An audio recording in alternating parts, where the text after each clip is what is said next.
Sejarah itu telah dicatat dan tidak bisa ditiru kembali. Namanya juga sejarah.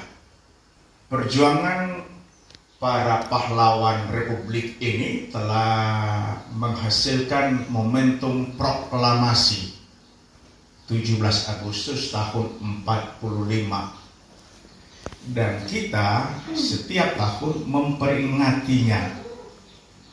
Kita bukan pelaku sejarah, dan sejarah itu tidak akan diulang kembali, ceritanya tidak akan. Ya. Terus marilah kita belajar dari kebenaran sejarah. Kenapa saya menegaskan tentang sejarah biblikal atau kebenaran biblikal, kebenaran faktual secara biblikal, fakta biblikal. Sebab ada fakta peringatan gereja yang sudah dimodifikasi ya, sesuai dengan kepentingan organisasi gereja. Oke, mari kita akan sama-sama membaca Kisah 1 ayat 4 mulai ya sampai 8. Nanti saya baca duluan, kemudian Bapak Ibu akan menyusulnya. Pada suatu hari ketika ia makan bersama-sama dengan mereka, ia melarang mereka meninggalkan Yerusalem dan menyuruh mereka tinggal di situ menantikan janji Bapa yang demikian. Katanya, telah kamu dengar daripadaku. Silakan. Yohanes membaptis dengan air, tetapi tidak lama lagi kamu akan dibaptis dengan Roh Kudus. Maka bertanyalah mereka yang berkumpul di situ, Tuhan, maukah engkau pada masa ini memulihkan kerajaan bagi Israel? Jawabnya, engkau tidak perlu mengetahui masa dan waktu yang ditetapkan Bapa sendiri menurut kuasanya. Tetapi kamu akan menerima kuasa kalau Roh Kudus turun ke atas kamu, dan kamu akan menjadi saksiku di Yerusalem, di seluruh Yudea dan Samaria, dan sampai ke ujung bumi. Kita pindah ke 2.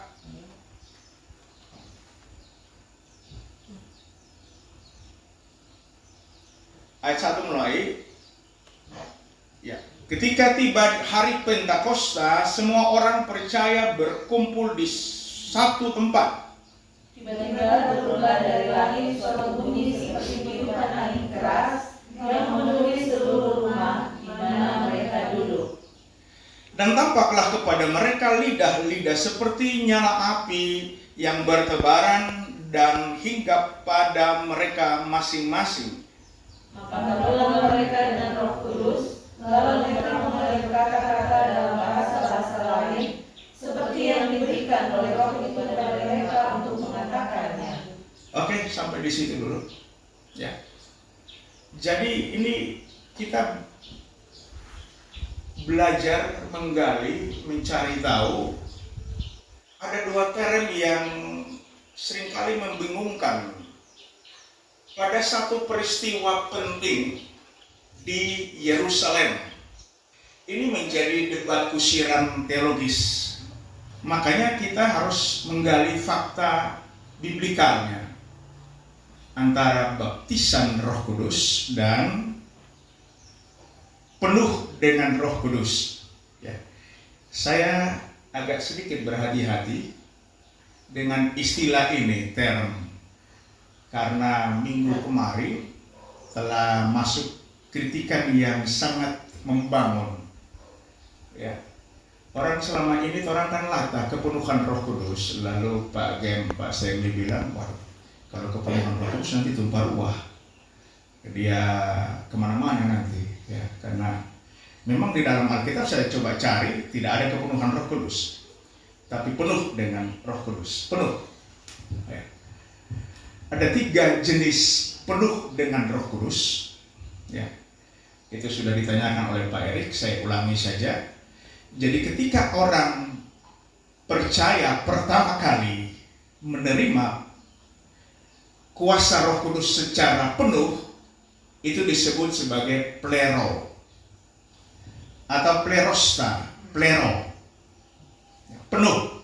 Itu dari kosong awal yang belum pernah terisi, kemudian diisi sampai penuh.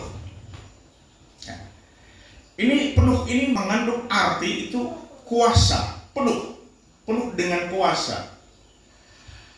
Kemudian kalau pengalaman terulang kembali, seseorang percaya akan dipenuhi lagi dengan kuasa Roh Kudus. Itu disebut sebagai pleto. Dan terakhir, tingkat paripurna saya sebut itu penuh yang tidak akan berkurang lagi. Itu disebut sebagai pleres. Jadi kalau pleto sudah terpakai, para rasul memakai bersaksi dengan penuh kuasa, dengan keberanian, itu berkurang. Lalu dicas lagi, dipenuhi lagi. Nah, kalau Yesus Kristus itu mengalami penuh dengan Roh Kudus, itu tingkat pleres. Saudara bisa baca di Matius pasal 4. Ya. Yesus penuh dengan Roh Kudus, itu bahasa Yunaninya pleres. Kemudian ada para murid atau jemaat, ya tepatnya jemaat yang 6 orang itu atau 7 orang itu penuh dengan Roh Kudus. Itu tingkat pleres. Itu termasuk Stefanus. Makanya ketika dia dirajam batu, Alkitab mencatat, ya dia penuh dengan Roh Kudus. Itu pleres. Dia melihat langit terbuka dan seterusnya. Ya. Oke, dan term ini akan kita bahas, ya. Ada yang disebut dengan penuh Roh Kudus. Lalu orang mulai mendiskusikan, bahkan berdebat, kalau penuh Roh Kudus itu ada tanda atau enggak. Lalu mereka mulai pasangkan dengan yang satu istilah namanya baptisan Roh Kudus. Nah, baptisan Roh Kudus itu ada tanda atau enggak? Karena ini jadi ramai tiap tahun ketika hari Pentakosta itu ada manifestasi-manifestasi yang menurut gereja itu terjadi penuh Roh Kudus. Istilah umumnya kepenuhan dengan Roh Kudus atau kepenuhan Roh Kudus. Apa benar? Apa benar? Nah, ini yang orang mesti belajar. Oke. Jadi Yesus sendiri mengatakan bahwa ya sebelum dia kembali ke surga, dia rapture, dia keliling setelah kebangkitannya, ya 40 hari, yaitu di pasal 1 tadi, 40 hari dia keliling, dia menyatakan dirinya, kebangkitan tubuhnya, kemudian dia mengatakan kepada murid-murid, kita mau pergi, kita akan pulang ke rumah yang sesungguhnya. Tapi Ngoni harus tetap tinggal di Yerusalem. Jadi waktu itu posisinya ada di Yerusalem. Kemudian dia bawa keluar murid-muridnya dekat Betania. Itu Betania itu sekitar 3 kilometer dari Yerusalem. Dia hanya dekat saja ke Betania. Nah, saya periksa Betania itu di mana? Ternyata ada di sebelah timur dari Yerusalem. Masih ingat pelajaran di sebelah timur? Kenapa Adam dan Hawa disuruh keluar dari Taman Eden ke sebelah timur? Kenapa gerbang kemah pertemuan, pintu gerbangnya menghadap sebelah timur? Apa kebetulan? Ya. Nah, sekarang Yesus mau naik ke sorga, dia ke arah timur dari Yerusalem, ya, Betania. Banyak sejarah atau kisah yang terjadi di Betania, ya, yang berhubungan dengan pelayanan Yesus Kristus. Kemudian dia berpesan, kita baca ulang saja. Pada suatu hari ketika ia makan bersama-sama dengan mereka, ia melarang mereka meninggalkan Yerusalem dan menyuruh mereka tinggal di situ menantikan janji Bapa yang demikian. Ya, katanya, telah kamu dengar daripadaku, Yohanes membaptis dengan air, tetapi tidak lama lagi kamu dibaptis dengan Roh Kudus. Murid-murid mungkin bertanya-tanya, berapa lama lagi kita akan dibaptis dengan Roh Kudus? Murid-murid tidak mengerti bahwa beberapa hari lagi nanti ada hari perayaan Pentakosta, turunnya Torah Musa. Pentakosta turunnya atau perayaan buah bungaran, panen raya orang Yahudi. Yesus belum tunggu di Yerusalem. Ya. Tunggu for apa? Nanti kamu akan dibaptis dengan Roh Kudus. Ini momentumnya. Akan dibaptis dengan Roh Kudus. Jadi secara yuridis itu momentum terjadi pada hari Pentakosta. Dibaptis dengan Roh Kudus. Beberapa ayat sebelumnya atau saudara bisa temukan di beberapa Injil sinoptik, ya, itu Yesus menjanjikan tentang baptisan Roh Kudus. Ya. Kamu akan dibaptis dengan Roh Kudus. Itu berulang-ulang. Ya. Nah, kapan ini terjadi? Yesus menggunakan momentum sejarah Pentakosta, turunnya Torah, hari ke-50.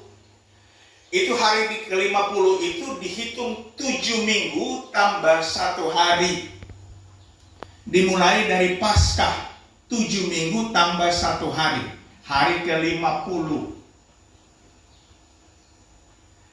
Nah, Paskah itu mengena dengan Yesus disalibkan 3 hari. Kemudian setelah bangkit, dia 40 hari menampakkan diri. Kalau begitu, hari Pentakosta jatuhnya pada tambah berapa hari lagi?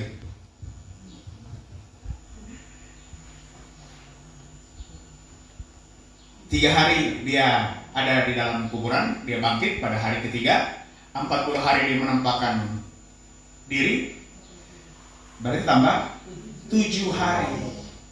Hari Pentakosta itu sejarah biblikal yang tercatat begitu. Nah, dia suruh tunggu, bukan suruh cari, suruh tunggu. Mari kita perhatikan baik-baik. Sekali lagi, Yesus suruh tunggu. Momentumnya Yesus yang tahu itu akan terjadi pasti pada hari ke-50 perayaan besar. Makanya semua orang Yahudi yang ada di perantauan ngumpul. Karena hari Pentakostanya. Nah, disitulah terjadi baptisan Roh Kudus. Ada tanda? Yesus buat dia kasih ingat, Yohanes membaptis dengan air. Tapi nanti kamu akan dibaptis dengan Roh Kudus. Baptis dengan air ada tanda enggak? Enggak ada ya. Baptisan Roh Kudus ada tanda enggak? Enggak ada.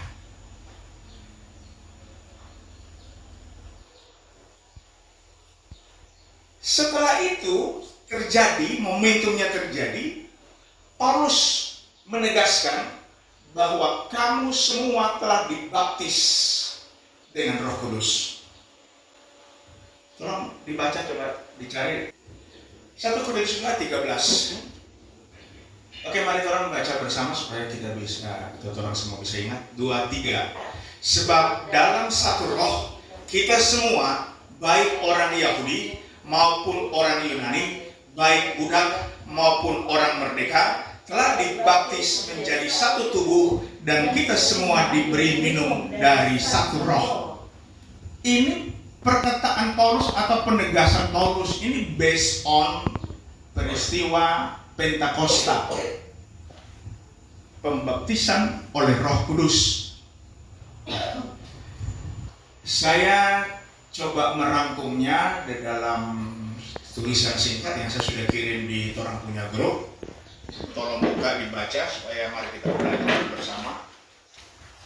Karya Roh Kudus Yesus sebelum dan sesudah menjadi Kristen. Saya bagi dua, ada karya primer dan ada karya sekunder. Ya. Saya baca saja ya. Ini karya primer, ini karya otomatis setelah dengar firman Kristus. Roh Kudus melahirkan kembali. Regenerasi. Itu Yohanes pasal 1 ayat 13, 12 ayat 13, kemudian baca juga dari ayat 12 maksudnya ya, setiap orang yang dijadikan anak atau 1 Yohanes pasal 1 ayat 12 13. 1 Petrus 1 ayat 3 kemudian 23, Titus pasal 3 ayat 5. Setelah dilahirkan kembali, kita dimeteraikan menjadi akta lahir rohani. Ya. Itu Efesus 1 ayat 13. Ya, ada 2 Timotius 2 ayat 19, 2 Korintus 1 ayat 22. Silakan nanti diperhatikan di rumah. Kemudian yang bagian C terjadi baptisan Roh Kudus. Tujuannya apa? Menjadikan kita anggota tubuh Kristus. Itu yang tadi kita baca 1 Korintus 12 ayat 13. Menjadi anggota tubuh Kristus. Ya. Kemudian yang keempat, dia mendiami atau tinggal bersama kita. Ya. Itu Yohanes 14 ayat 16 sampai 17. Dia tidak pernah meninggalkan kita. Saya banyak kali mendengarkan beberapa pendeta yang coba merumuskan tentang keberadaan Roh Kudus di dalam orang punya kehidupan. Kalau merokok, Roh Kudus keluar. Ya itu dibicara lantang. Itu kalau aliran Pentakosta tahu itu. Nah mulai merokok, Roh Kudus pokok keken nanti di dalam. Dia keluar.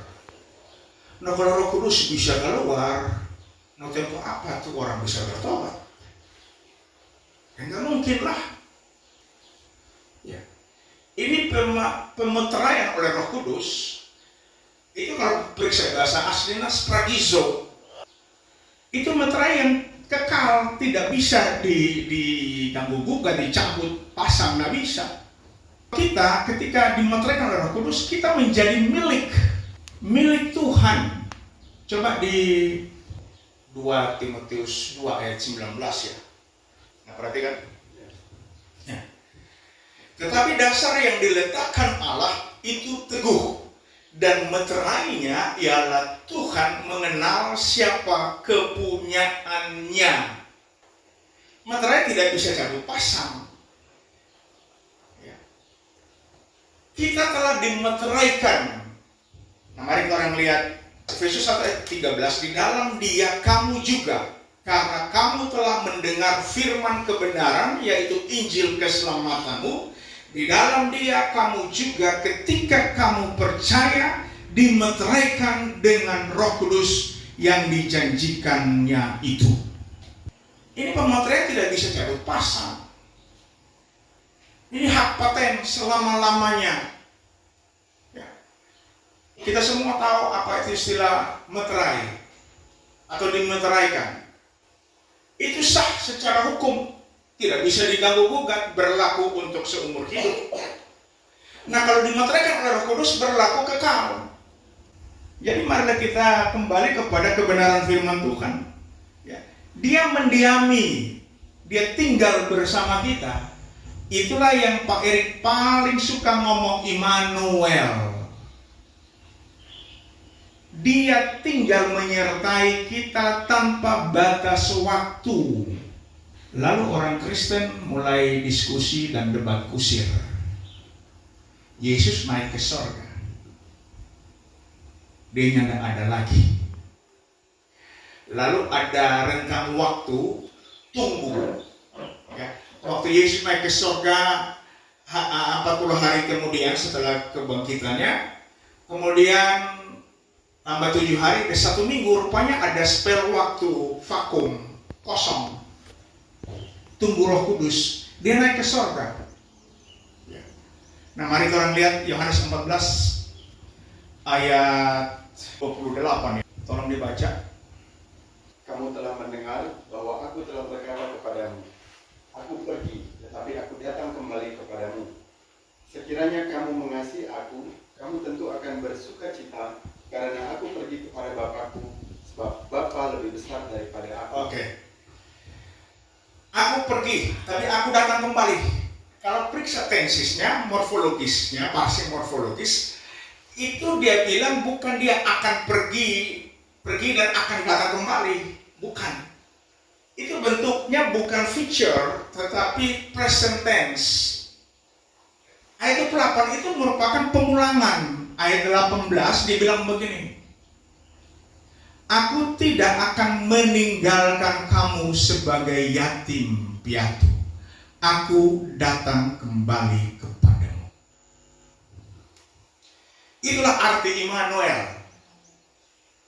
Arti morfologisnya memang tulisnya present indikatif. Bentuk waktu sekarang dan indikatif itu ya dan amin. Pasti. Dia tidak akan meninggalkan murid-muridnya. Dia tidak akan pernah meninggalkan kita orang percaya. Dia tidak pernah akan. Dia menyertai kita.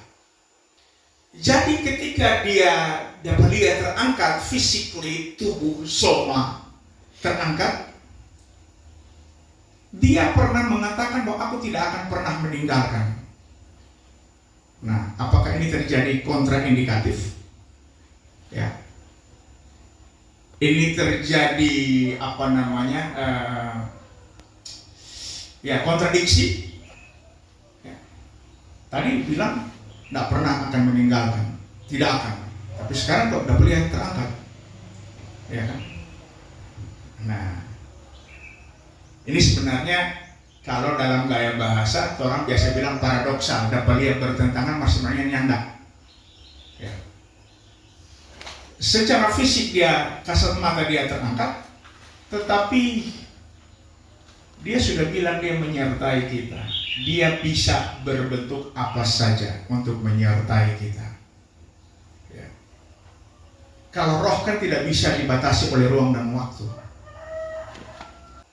Jadi dia bilang, tunggu, ngoni akan diberikan kuasa, baru ngoni pergi memberitakan Injil. Kemudian dia membaptis dulu, menjadikan kita sebagai anggota keluarga kerajaan sorga. Hanya anggota keluarga kerajaan sorga yang bisa melaksanakan tugas. Dia baptis tanpa ada manifestasi. Jadi jangan cari-cari manifestasi di baptisan Roh Kudus. Tidak ada. Baptisan itu terjadi untuk selama-lamanya, paten, permanen, kekal. Tapi kemudian fakta di Yerusalem atau di loteng Yerusalem itu apa? Itu terjadi kepenuhan atau penuh dengan Roh Kudus. Penuh dengan Roh Kudus. Dia memberikan kuasa supranatural, kuasa dunamis. Kalau bahasa terjemahan bahasa Yunaninya, dunamis, kamu akan menerima kuasa. Dunamis, kuasa ledak, kuasa yang luar biasa. Kita mengatakan biarlah rohmu menyala-nyala dan layanilah Tuhan. Itu dinamik, ledakan, tidak bisa ditahan-tahan. Nah, jadi momentum Pentakosta adalah momentum penginjilan pertama. Dasar sejarah biblikalnya itu mereka berbahasa dalam bahasa yang lain. Ya. Dalam bahasa yang lain apa di penyelamat itu ya? Mereka berbahasa Arab, berbahasa Mesopotamia, berbagai bahasa dari orang-orang yang berkumpul di situ, orang-orang Yahudi semua yang sporadis datang ya untuk merayakan hari Pentakosta, turunnya Torah dan hari buah bungaran. Ya. Itu momentum itu Yesus pakai untuk penginjilan pertama, start penginjilan. Jadi Yesus konsisten dengan apa yang diucapkan. Kamu akan menjadi saksiku mulai dari Yerusalem. Momentum sejarah terjadi, tidak bisa diulangi. Ya. Nah, kalau saudara perhatikan setelah peristiwa Pentakosta, orang Yahudi berkumpul, kemudian setelah itu para rasul keluar. Mereka terpecah. Maksudnya terbagi-bagi melakukan misi masing-masing. Jadi saya mau katakan kepada kita semua bahwa janganlah kita meniru sejarah. Sejarah tidak bisa ditiru. Sejarah itu sekali jalan. Itu momentumnya. Jadi tidak usah orang hari Pentakosta orang mau cari-cari itu penuh dengan Roh Kudus, tidak perlu. Karena semuanya orang sudah ada di dalam. Mari kita lihat fakta biblikalnya. Kisah 4. Kalau saudara membaca bagaimana Yohanes dan Petrus ya diancam, kemudian Alkitab mengatakan bahwa mereka penuh dengan Roh Kudus, itu bahasa aslinya apa tuh? Pleto. Ya, penuh dengan Roh Kudus. Ya, kemudian setelah diancam mereka dilepaskan. Dan mari perhatikan apa yang menjadi doa. Ini bukan doa 10 malam, bukan doa tepat pada hari perayaan Pentakosta, tetapi Alkitab mengatakan ketika dua rasul ini datang di tengah-tengah kumpulan orang percaya, mereka berdoa begini. Dan sekarang ya Tuhan, lihatlah bagaimana mereka mengancam kami, dan berikanlah kepada hamba-hambamu keberanian untuk memberitakan firman-Mu. Ulurkanlah tangan-Mu untuk menyembuhkan orang, dan adakanlah tanda-tanda dan mujizat-mujizat oleh nama Yesus hamba-Mu yang kudus. Mari perhatikan ayat 31. Kita baca bersama 2-3. Dan ketika mereka sedang, mari kita baca bersama 2-3. Dan ketika mereka sedang berdoa, goyanglah tempat mereka berkumpul itu, dan mereka semua penuh dengan Roh Kudus. Lalu mereka memberitakan firman Allah dengan berani. Coba cari akan itu istilah penuh dengan Roh Kudus apa di situ? Pleto. Ya, Pleto. Penuh dengan Roh Kudus. Lalu apakah ada manifestasi yang selama ini gereja pamer-pamerkan? Nggak ada tuh. Mereka pergi keluar memberitakan firman Tuhan dengan berani. Karena yang diminta, berilah kami keberanian. Jadi Tuhan memberikan mereka keberanian. Untuk apa? Untuk memberitakan firman Tuhan Yesus dengan berani. Ini misi penginjilan berikutnya setelah momentum sejarah di Yerusalem. Nah, orang seringkali latah kebablasan, dan ini hanya jadi pengekor. Ya. Paulus berbicara tentang karunia Roh Kudus itu sudah jauh setelah peristiwa loteng Yerusalem. Jauh. Itu Paulus berbicara tentang karunia berbahasa roh, lalu harus diterjemahkan. Mari kita perhatikan supaya kita jangan latah sejarah. 1 Korintus 14 mulai dari ayat 2. Perhatikan saya baca. Siapa yang berkata-kata dengan bahasa roh tidak berkata-kata kepada manusia, tetapi kepada Allah. Sebab tidak ada seorang pun yang mengerti bahasanya. Oleh roh ia mengucapkan hal-hal yang rahasia. Tetapi siapa yang bernubuat, ia berkata-kata kepada manusia, ia membangun, menasihati, dan menghibur. Siapa yang berkata-kata dengan bahasa roh, ia membangun dirinya sendiri. Tetapi siapa yang bernubuat, ia membangun jemaat. Aku suka supaya kamu semua berkata-kata dengan bahasa roh, tetapi lebih daripada itu supaya kamu bernubuat, sebab orang yang bernubuat lebih berharga daripada orang yang berkata-kata dengan bahasa roh. Kecuali kalau orang itu juga menafsirkannya sehingga jemaat dapat dibangun. Kalau perhatikan apa yang Paulus jelaskan tentang nubuat itu membangun. Kalau bahasa roh yang diterjemahkan itu berarti berubah menjadi nubuat. Bisa ikuti? Kalau diterjemahkan ya. Kalau ada menafsirkannya sehingga jemaat dapat dibangun. Gitu. Nah, kalau sekarang kita keasikan sendiri. Lo terus mau bangun siapa? Alkitab mengatakan sia-sia saja kamu ucapkan. Mari kita lanjutkan. Jadi, saudara-saudara, jika aku datang kepadamu dan berkata-kata dengan bahasa roh, apakah gunanya itu bagimu? Jika aku tidak menyampaikan kepadamu penyataan Allah atau pengetahuan atau nubuat atau pengajaran, sama halnya dengan alat-alat yang tidak berjiwa, tetapi yang berbunyi seperti seruling dan kecapi. Bagaimanakah orang dapat mengetahui lagu apakah yang dimainkan seruling atau kecapi, kalau keduanya tidak mengeluarkan bunyi yang berbeda? Dan seterusnya. Ya. Demikian juga kamu yang berkata-kata dengan bahasa roh, jika kamu tidak mempergunakan kata-kata yang jelas, bagaimanakah orang dapat mengerti apa yang kamu katakan? Kata-katamu sia-sia saja kamu ucapkan di udara. Nah, mari kita loncat ke ayat 13. Karena itu, siapa yang berkata-kata dengan bahasa roh, ia harus berdoa supaya kepadanya diberikan juga karunia untuk menafsirkannya.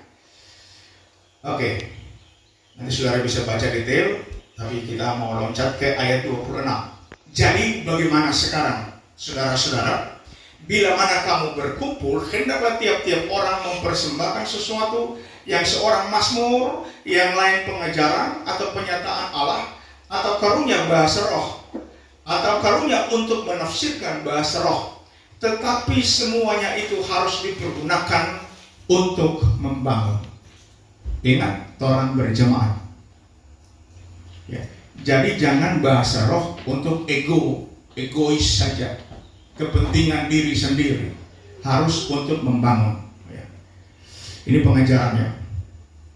Jika ada yang berkata-kata dengan bahasa roh, mari orang sama-sama baca 2-3. Jika ada yang berkata-kata dengan bahasa roh, biarlah 2 atau sebanyak-banyaknya 3 orang, seorang demi seorang, dan harus ada seorang lain untuk menafsirkannya. Ayat 8. Jika tidak ada orang yang dapat menafsirkannya, hendaklah mereka berdiam diri dalam pertemuan jemaat, dan hanya boleh berkata-kata kepada diri sendiri dan kepada Allah. Ini aturan. Orang yang boleh langgar aturan firman Tuhan demi orang punya keegoisan.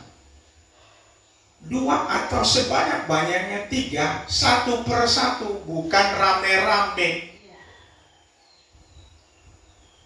Lalu harus ada menerjemahkan. Kalau tidak ada menerjemahkan, ya yang mengucapkannya mesti berdiam diri. Ini diperintah harus aftu, harus, harus, imperatif ini, perintah. Jangan bikin gaduh. Nah, orang ini lagi pamer. Ya. Momentumnya apa? Hari turunnya Roh Kudus, hari buah bungaran, hari Pentakosta, itu bukan pamer-pameran, bukan. Itu momentum sejarah para murid pergi memberitakan Injil, kabar baik mulai dari Yerusalem. Itu momentum sejarah, tidak terulang lagi.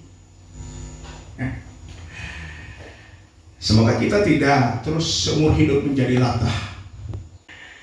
Ya, ini yang dapat saya sampaikan, bahwa momentum sejarah telah dicanangkan atau dipatok ya oleh Yesus Kristus sendiri.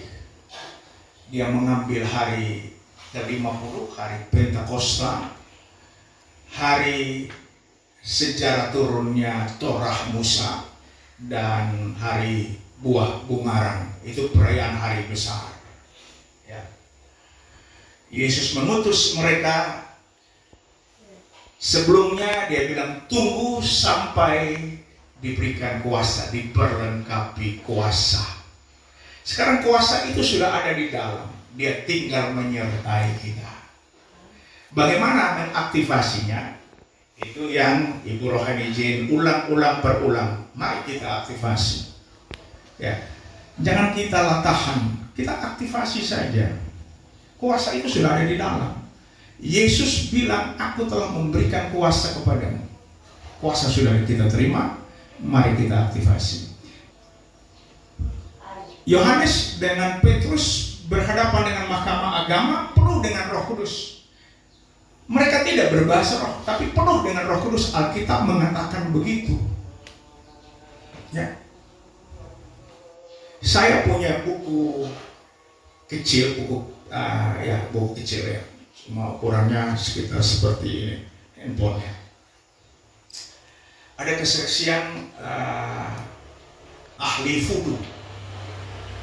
Waktu dia bertobat, singkatnya dia masuk ke gereja, kemudian dia dengar ada glosolalia. Dia bilang begini, kenapa kok ini bahasa fudu ada di sini? Dari mimbar. Ini kita punya ilmu ini, kenapa ada di sini?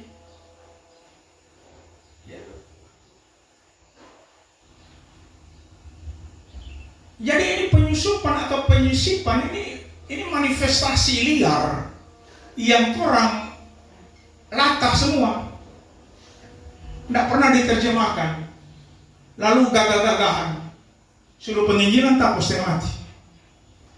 Ya. Dan kita harus menguji setiap roh. Alkitab bilang begitu, ujilah setiap roh. Jangan sampai Roh Kudus sementara bergentayangan di dalam gereja, di atas mimbar. Karena iblis yang paling menakutkan adalah ketika dia menyamar sebagai malaikat terang. Iblis itu paling suka ahlinya modifikasi, ahli modifikasi memang. Dia tinggal mutar dikit aja, kan manipulator, dia mutar dikit aja. Tekniknya klasik sekali, dari Eden, buah pohon semua ini tidak boleh kamu makan, dia putar saja susunannya, yang begitu, dia putar. Nah, Yesus satu-satunya Tuhan, iblis bilangnya enggak, salah satu Tuhan. Yesus satu-satunya Allah, iblis bilangnya enggak, salah satu Allah. Makanya itu lagu Pentakosta Bajo, Yesus itulah salah satunya. Begitu dong. Jadi dia memang ahli. Kemudian orang tidak memeriksa kebenaran, langsung latah. Oke, itu yang dapat saya sampaikan, kebenaran firman Tuhan. Semoga kita diberkati dengan pikiran Kristus.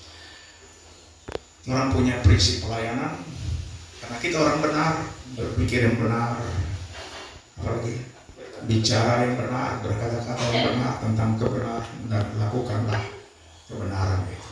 Tuhan Yesus memberkati. Kalau ada yang ingin tambahkan, disilahkan. Ada Pastor. Ya, silakan.